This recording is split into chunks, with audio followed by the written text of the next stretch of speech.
വളരെ ഈസി ആയിട്ട് നമുക്കിങ്ങനെ പാസ്ത ഉണ്ടാക്കുന്നതെന്ന് നോക്കാം. അതിനായി ആദ്യം നമുക്ക് പാസ്ത കുക്ക് ചെയ്തെടുക്കാം.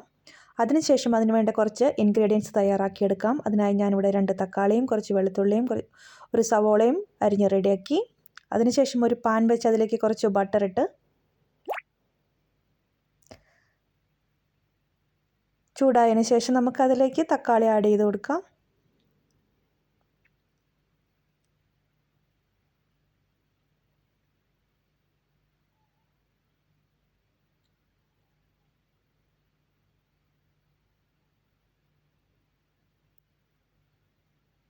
അതിനുശേഷം നമുക്കതിലേക്ക് സവാളയും വെളുത്തുള്ളിയും കൂടി ആഡ് ചെയ്ത് കൊടുക്കാം.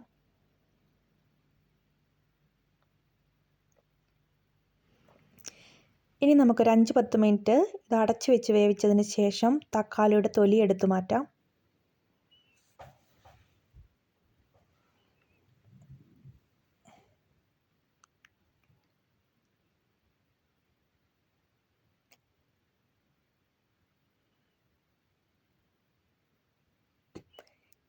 ഇനി ഇതിലേക്ക് ആവശ്യത്തിനുള്ള ഉപ്പ് ചേർത്ത് കൊടുക്കാം.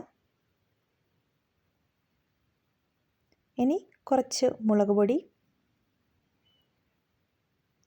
അതിനുശേഷം നന്നായിട്ട് നമുക്ക് ഈ തക്കാളി എല്ലാം കൂടി നന്നായി ഉടച്ച് യോജിപ്പിച്ചെടുക്കാം.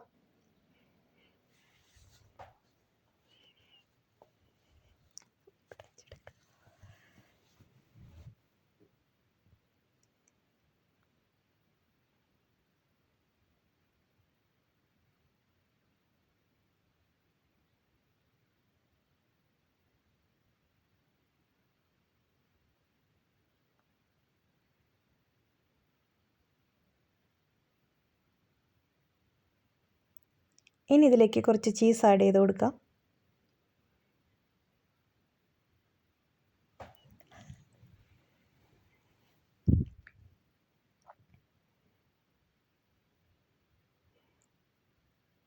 ഇനി ഇതിലേക്ക് കുറച്ച് കുക്കിംഗ് ക്രീം കൂടി ആഡ് ചെയ്ത് കൊടുക്കാം.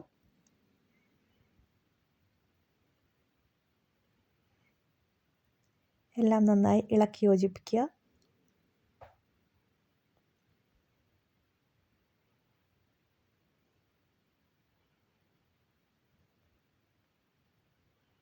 ഇനി നമുക്ക് വേവിച്ച് വെച്ച പാസ്ത ഇതിലേക്ക് ആഡ് ചെയ്ത് കൊടുക്കാം. എല്ലാം നന്നായി ഇളക്കി യോജിപ്പിക്കുക. അങ്ങനെ നമ്മളുടെ പാസ്ത ഇവിടെ റെഡിയായി. ഇനി ചൂടോടുകൂടി സെർവ് ചെയ്യാം.